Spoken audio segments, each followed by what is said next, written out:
launch. S-300s suppressed, Bavar 373s suppressed, corridors, silent corridors cut open for everything else coming behind it. And in 5 months of war, Iranian radars have never once managed to lock onto it. And yesterday, the President of the United States looked at a room full of reporters and said that Iran gets a chance before decapitation. Not a metaphor, the word out loud in the Oval Office. It's August 4th, 2026. Hope you're doing great wherever you're watching from. Here's what's happened in the last 24 hours. Qatar says drafts of an agreement are circulating. Iran says there's no talks with the United States. The President of the United States says there are some talks. And we have a breaking quote from President Trump on Truth Social. Iranian leadership is unbelievably duplicitous. They ask for a meeting, some would say beg, talks begin, with more scheduled in the immediate future, and they say openly and proudly that there's not any discussions, that nothing is being talked about, and that they're only dealing with Oman. Then they go on to give their usual blather in saying the Strait of Hormuz will be operated powerfully by them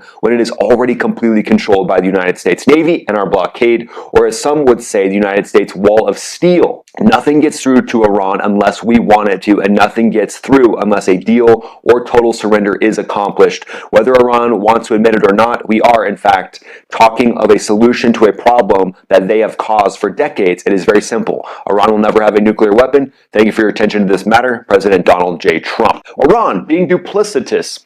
We've never seen this before. This is the first time. Wow, they're busting out a new playbook. Good job, Iran. You guys can adapt. Would you go to some retreat and learn to heal your gaslighting ways? Well, Iran says there's no talks at all. Meanwhile, they're propping up their Houthis with the last bit of money that they have. Their economy is being completely bled dry. And also, the Houthis put a drone into a Saudi airport again this morning. 6 Saudi tankers are running all the way around Africa to avoid the Red Sea. And Iran just told its own people to turn off the lights because their power grid is so strained. And there's gas and oil shortages in one of the most oil-rich countries on the entire planet. But here's what we're going to cover in depth today. F-22 Raptors. The reason why CENTCOM is flexing them right now. Just an hour ago from the time of this video being made, CENTCOM is showing the F-22 Raptor refueling. And here's something amazing about the F-22 that no one else is going to tell you. The F-22 can actually carry the GBU-39 small diameter bomb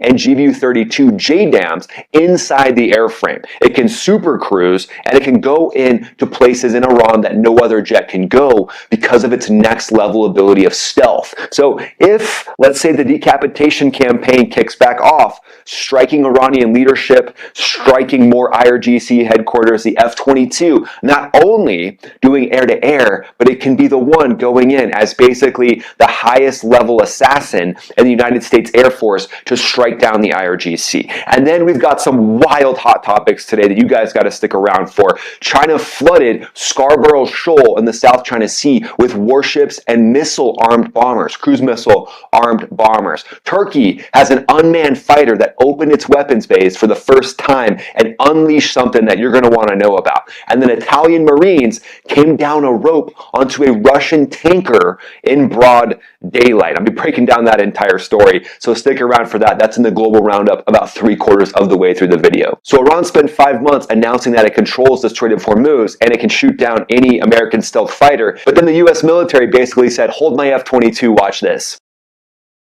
But now let's start with what just happened, the contradiction, because this is kind of the whole effort of Iran at this point. Remember, they're telling their citizens to stop using electricity while they present strength to the United States. So they see Oman as someone that they can manipulate a lot better than the United States.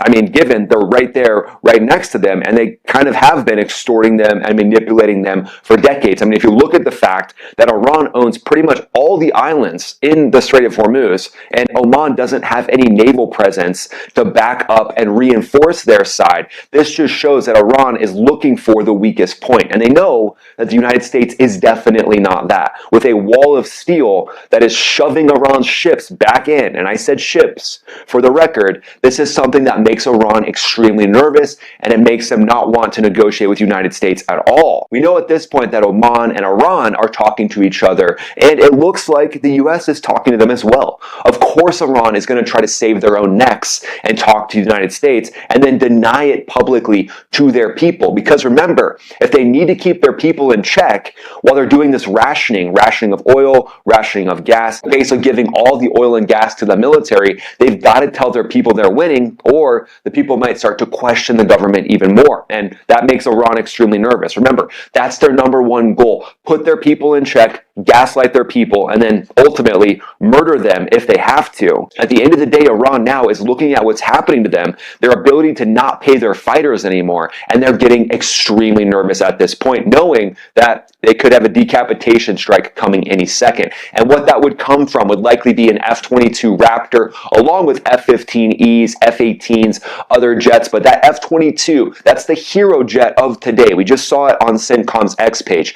2 Pratt & Whitney F-119 engines with thrust vectoring. Also Super Cruise, means it goes supersonic, doesn't have to be in Max Afterburner. Maybe it should be in Max Afterburner. Maybe that's a flaw, not a feature. No, that's definitely a feature. I mean, it gives it massive amounts of efficiency to go up high, go fast, not be as visible on infrared sensors because it doesn't have to be in Max Afterburner to go supersonic. It covers ground fast also without burning as much fuel. 186 of these beasts have been built. Production ended in 2011, but here's the irony. America stopped building the best air dominance fighter on Earth 15 years ago because there was really no enemy worth building it for. It has spent this war proving that wrong. We've seen that the F-22 has been used in Venezuela, it has been used in Iran, and it's the stalwart. Stalwart? Pretty sure stalwart is a word. If not, I'm bringing it back. I'm making it up, potentially.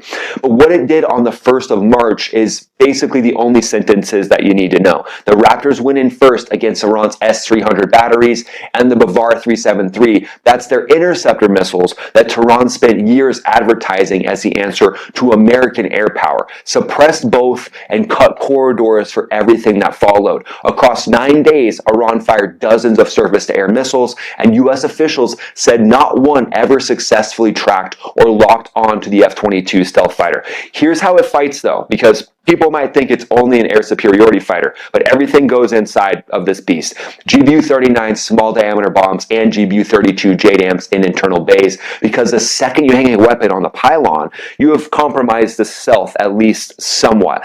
Every external store is a corner reflector, and a radar that could never see the jet could absolutely see the actual bomb on the jet. So that's why you don't see these F-22s hanging anything on the wings unless it's fuel tanks while they're transiting, while they're going cross country. But it doesn't do it alone. Remember, CENTCOM described layered packages early on with B-2s, EA-18G Growlers, so Iranian radar operators were hunting something they could not see while a jammer sat on the frequency it needed to find it. So you're distracting the IRGC, you're showing some 4th generation fighters and some 5th generation fighters, and oh by the way, you gotta have gas, and that's why we're seeing the shout out to this KC-135 Stratotanker crew. Remember, this is what actually helps air power actually work. You have to have the combat legs to get things done. The Raptor's combat radius is basically extended indefinitely by what those aerial refuelers can do. And what you do as a fighter pilot is you get to the battle just before crossing into hostile territory, take a quick squirt of gas, top off, and then roll in, execute your combat mission, and then come back and get your squirt of gas after. And aerial refueling, something I noticed, some people might think it's just kind of automatic and easy. It's honestly can be some of the most challenging parts of your entire flight, because you could be in a thunderstorm, could be bumpy, you might need to get back into the fight as soon as possible, so there's a lot of pressure to get gas extremely quickly, and that can push you to a point where refueling becomes incredibly challenging. What I would do is just wiggle my fingers and toes, just be on point, stay dialed in, keep the nervous system ready to rock. So not only is Iran getting its ships pushed back in, now it's getting its aircraft and drones pushed back in, because the F-22 Raptor is the ultimate in air superiority. So maybe we're seeing more flights of the F-22 Raptor because Iran has been launching so many drones at partner nations over the last couple weeks. F-22, not necessarily the one to shoot them down, but the radar in that F-22, that is the primary radar to track and spot any of these drones basically as soon as they blast off. But Iran hasn't stopped talking for months. Major General Ali Abdali, head of Iran's wartime military command, I'm pretty sure he's best friends with General Tuna and Salami. They're all this little weird threesome that hangs out and decides, hey, who's going to push the red button of drones today? But they said the United States is moving at an accelerated pace to fan the flames of a full-scale regional war. Well, I think you're kind of calling the kettle black at this point as you launch ballistic missiles into neighborhoods. Their quote was that America will burn in the fire of war, and the IRGC declared it maintains full control of the Strait of Hormuz and warned that a stranger who has come from thousands of miles away will not be allowed to interfere. Well, you are sitting on an international waterway where all of the world's energy flows through, so strangers from thousands of miles away are paying you money hand over fist. What about China? China's a few thousand miles away, and you seem to be okay with that because they're buying your black market oil. So yeah, interesting that you're picking and choosing who you're calling someone from thousands of miles away not interfering. Good job, IRGC. I guess it turns out the IRGC continues their streak of not making any sense, but being the country that's never won a war but never lost a negotiation. Good job, little buddy. Nice work. But now the honesty check, because you got to be real about Iran's threats at this point. Ballistic missiles are real. They reached Jordanian airspace. We know that. The most recent volley was shot down. And now the whole goal is to squeeze the money out of the mullahs. Squeeze the mullahs. Mullah money. Get rid of that mullah money. Nobody wants that mullah money flowing to the mullahs anymore, because what they're doing is they're just using it to buy ballistic missiles, drones, and cause chaos in the Middle East. So now, seeing all this military force, we've got strikes that have happened over the past 2 weeks, massive strikes hitting infrastructure in the Strait of Hormuz, F-22 Raptors up overhead with those 250-pound GBU-39s that are primed for taking down leadership. And then you've got the blockade. The blockade's just sitting there, that wall of steel, making sure that Iran doesn't have the ability to get money from their shadow fleet, from their illicit shadow sale of oil. And then you team that up with the different sanctions that are actually real, legitimate sanctions, with 1,000+ mullahs being said to be personally sanctioned. And now there's actually sanctions that are doing something. And that's likely why we're seeing the massive rampant inflation in Iran. We're going to get to the 40 chess section in a second, but before we do that, the global roundup section is wild today. First, the Type 071 amphibious transport dock fled into gray zone water near the different shoals in the South China Sea. Overhead, at least 2 H-6K bombers configured for maritime strike carrying YJ-12 supersonic anti-ship missiles from China with a KJ-500. That's like their AWACS, their airborne warning and control system. So yeah, you got your acronym for the day as well. But the PLA Southern Theater Command called it safeguarding sovereignty. Everybody reading that radar picture called it what it was. 120 nautical miles off the Philippines, China just rehearsed the opening moves of a blockade with real steel and real missiles. And Philippine warships couldn't necessarily answer at this point. So would more American metal be needed in that theater pretty soon?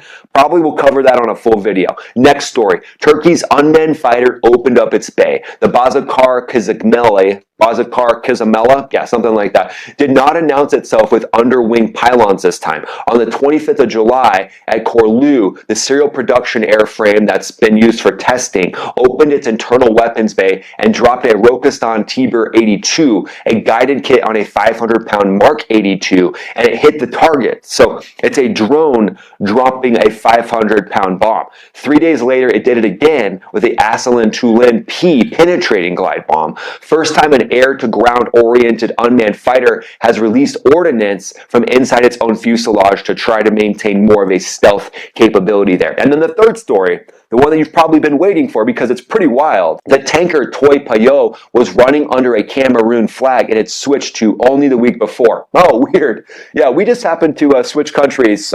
Yeah, we just moved. No big deal. But this was another piece of Russia's sanction-busting oil network boarded in broad daylight by Italians. So just pretty wild to think about. But that brings us to the 40 chess strategic analysis section, my friends. So here's the connection we've kind of hinted at, but nobody else is really making the connection. So Iran wants to make a deal with Oman only, right? They want to leave the United States out of it. However, basically the biggest wall of steel on the entire planet is sitting in their backyard in the Strait of Hormuz, allowing millions of barrels of oil to flow through the strait. It's been recorded. Millions of barrels, over 1,000 ships have been allowed to transit through the strait since the conflict. So the U.S. Navy is absolutely putting the mullahs in check, and they hate it.